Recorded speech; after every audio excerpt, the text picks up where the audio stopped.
Guys, welcome back to my channel.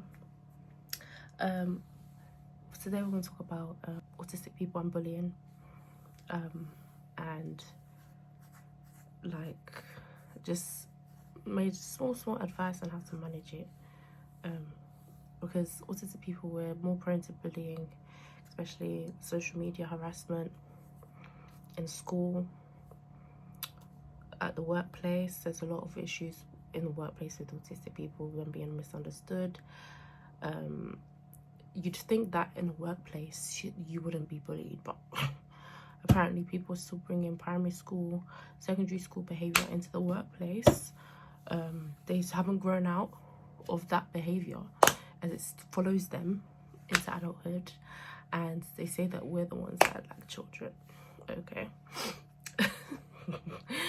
And so yeah, it's just about how you manage it, going through working for people who have biases, who are ableist towards autistic people, have certain views about autistic people and treat you differently. Like, there's this view that all autistic people are stupid. Like, they'll try and test your intelligence, try to test your knowledge, try to make you seem as if you don't know what you're talking about. And that is one thing that irritates my gut, because it's like, what do you mean? What do you mean? What are you trying to do? Like, you're not gonna try and like put me on the spot. What are you doing? And this has happened to me before, and it's like you're not it's not cute, it's not funny, because you look stupid. Like, what are you trying to do? And I don't know why they have this assumption. It's like, I think it's because of what society used to view autism as, and it wasn't really challenged. No one was really speaking about their own unique experience with autism. No one was really like advocating for autistic people. So in the workplace, as an autistic person, you're very direct, you're literal, you take what people say literally, and then they expect you to understand the hidden meaning behind what they're saying. And it's just like, if you don't say it, how am I supposed to know? Like, you can't just assume that I will know what you're talking about, because it doesn't work like that. Like, if you haven't said it, how am I supposed to know what the hidden meaning is? And then they'll just expect you to do things the way they want, and then when you don't do it the way they want, they'll be like, well, I said this and that. But it's like, you didn't say that, because you didn't say it directly. You said something else. And so that's where this bumping of heads and confusion, because they'll see you questioning them, trying to understand as you being too much, or like you're challenging them. Because when you ask questions, people will see it as challenging. So when I used to do, yeah, honestly, I mask a lot, especially at work, because I just don't want problems. And if I'm at work and I just want to get my work done and go home, I don't come to make friends. The people expect you to be making friends with them. Like, I did not come to make friends. I came to do my work and go home. And they'll see it as you being like standoffish, you not wanting to be a team player. That's not true. You already have friends. Like, I don't know about me, but me, if I already have friends, yeah, I don't really like, I've stopped mixing friends. I did that in the past to feel like a neurotypical, but like, that's what you needed to do, mix friends. You don't. And I've learned I don't need to mix friends. Like, I don't need to have many friends. Like, I felt like I needed to have many friends so that it doesn't seem like there's an issue with me or something. You don't need many friends. You only need a few that you can trust, because you can have many friends, but can you be open and vulnerable with them? Can you be yourself? Can you? Exactly. So that's what it means. So just managing bullying in a workplace, I would say, get a diagnosis. Because when you get a diagnosis, people will respect you more and will understand you. But without it, they'll just see it as you being like difficult, or they'll see it as you just being weird. Like, they use that word weird for autistic people a lot. Weird, you're just a weird person. And you know, it could even lead to you being fired, like, because of how you are. and you not understanding certain things, and just a lot of misunderstandings, and you being excluded like from group activities or from group meetings and stuff. It's just awkward, you know what I mean? And then for like at school as well, like I know people have been bullied at primary school, secondary school, and they found it hard. Like they really found it hard, like to cope. They found it flipping hard. Like even because I was late diagnosed. I won't put my hand up. I was bullied at home, but obviously when you're young you kind of like copy behavior. That's also part of autism, like you copy what you see, and that's what I was doing at school when I was primary. I copied what was happening at home, and when I was in reception I was also a bully. But obviously, you know, the teachers will check you. They'll be like, it can't run, and then after that you won't do it again. But it's just like when you're managing bullying at school, secondary school, university, being excluded, people not understanding you, honestly, because sometimes you may not even know you're autistic, or you're neurodivergent, that there's something different about you, and it's easy for you to internalize it. You'll be thinking like, is there something wrong with me? Like, why isn't no one understanding me? Like, my heart is pure, like I have good intentions, but people are seeing bad things, they're seeing the worst in me, and you'll just be thinking, what have I done? So what I'd say, yeah, is honestly journal out your thoughts, journal how you're feeling. Like, talk to a therapist, a counsellor. There should be like free charities in your area that do counselling for free. Someone that understands they will get to understand you, because obviously they haven't met you before, but they will get to understand you, and just so that you can have a place to open up and speak about what you've been going through, and so that you don't feel like you're alone, because it's easy to feel lonely, easy to internalize things, easy to feel like no one's understanding or getting you, feeling like maybe you're too sensitive or you're taking things to heart. But that's not true. If something genuinely hurts you, you have every right to feel the way you feel, and it's not about you taking things the wrong way or being too sensitive. You know when someone's genuinely not being nice to you, or they're generally treating you away because of your differences, because you're not understanding certain things, or you being slow in certain areas, because as some autistic people do have learning difficulties, might be slow in certain areas, may not understand certain things, and people can pick on that. They can sense it and smell it out. They can pick when you're a bit slow, and the way they treat you when they sense that, it's not a nice feeling. They'll leave you out, they'll like try and make you feel like you're dumb, or make you feel like you're stupid. Obviously people with Asperger's may not have a learning difficulty or any associated with it, but it depends on where you are on the spectrum and if you've actually got a diagnosis yet. But yeah, when people sense that you're different to them, it's like they gonna treat you differently, child. They will, and you just gotta honestly just keep your head up, because that's what I did. Because I was in a group in uni.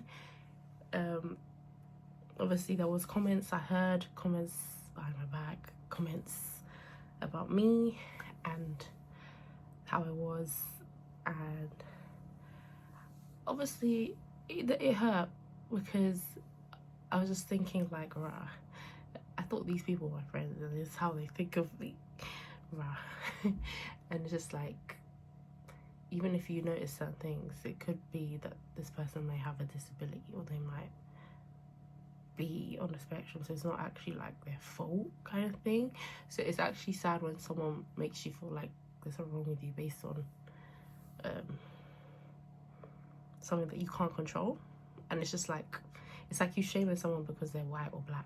Like, you're basically doing what the oppressors do, and that's what you want to class yourself with, and you basically are oppressing people who are already oppressed, like a world that isn't designed for the neurodivergent mind, and you're making things worse, especially when we experience racism on a daily, and you know how that feels, being oppressed, but you still do it to people that are different from you because of the way their mind works, or them not being a certain way. And it's just like,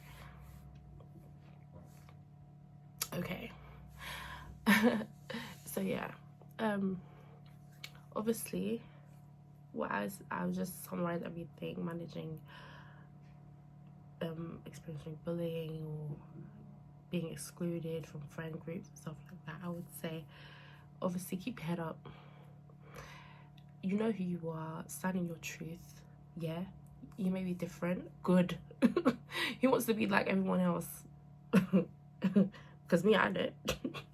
So yeah, keep your head up. Don't let nobody dim your lights. Obviously, you're here for a reason. You're unique. You're different. Enjoy it. Okay? Oh, people will love you. That you will find your tribe. People will love you the way you are. They will embrace you. They will love your differences. They will, honestly, they will treat you with respect and dignity. And honestly, those people that didn't treat you like that workplace, they don't deserve you. You'll find a better boss. You'll find a better friend group. Don't worry. Like, you're blessed. When I say you're blessed, because obviously you're created for a purpose. You're different because that's who you are. Like, you just gotta stand in it. Stand in your truth. Stand in your truth. Stand in who you are. Stand in the fact that your mind works differently. Stand in the fact that you're a literal person. Understand things to be straight, but you could be all over the place sometimes too, and that's okay. You could be straight one day, you could be left one day, you could be right another day. Okay. It's okay. You know, he said we have to be one way. No. Because if everybody is one way, this will be a very boring world. I know it for a fact. Yeah. So yeah, honestly, don't let nobody make you feel like you're a weirdo or that you're different. I mean, you are. You are different, but like, don't make them make you feel like it's a bad thing. That's when it's like, yeah, it's getting to you. It's not a bad thing. It's not. Like, you maybe do things differently, okay? I do things differently, okay? Like, is it affecting you in a negative way? No. It's just how you work, how you do things. You're literal. You like things to be straight. You like to do things. You like to be organized. You don't like change sometimes. You like change sometimes. Okay. It's not a character flaw. It's not. It's not. So yeah, honestly, stand in your truth. When you're in confrontation, always defend yourself. That's what I'd say. Don't let no one make you feel like you have to cower down, or feel like you can't speak your truth. Speak your truth. Don't let anyone make you feel like you can't stand up for yourself, because people who don't speak their truth end up developing autoimmune diseases. It affects your body. Yeah, when you don't express yourself, it affects your body. People who have been abused, survivors of narcissistic abuse, it affects their body. Yeah, years of that affects your body. It affects your health.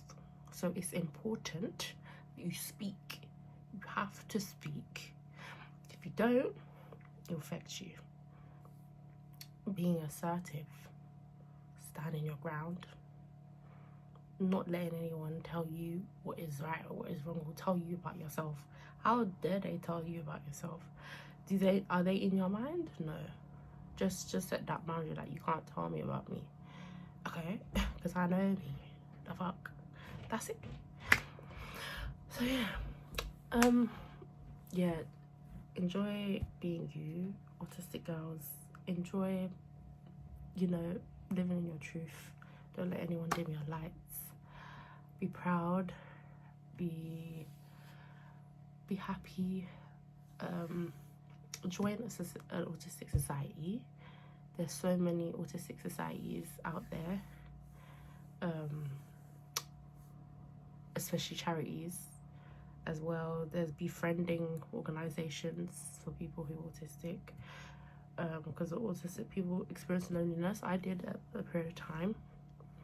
I tried to mingle with different people. Sometimes it's very hard to keep it up. Sometimes you just want your own space, just want to chill. And I get it, but if you do feel up for it, mingle with new people, enjoy your life, embrace it, you know, stand in your truth and be honest with yourself. If anything is affecting you mentally and you know that it's not contributing anything positively to your life, leave that job. You can leave that job. If you could even leave that school. If you feel like this place isn't for me, you can leave. I don't know if you have an EHCP plan. Speak to the people that are supporting you. If it's a social worker, speech and language therapist, the TA, the teachers. If you feel like this environment is not helpful to you, you can move. You can find somewhere else. Because there's been so many instances I've seen of autistic people in schools even being like physically harmed by teachers. Like, really? It's not good at all. Like, just because the person is different. That's why I always say protect the kids. Protect the kids, because they are the most vulnerable in society. And they'll be saying, oh, everyone has free will. No, not everyone. Because people make decisions for children and babies. So they don't have free will. So we need to protect them. So yeah. That's what I have to say, guys. How are you? You guys should message me. I'm down to make new friends, new autistic friends. Okay.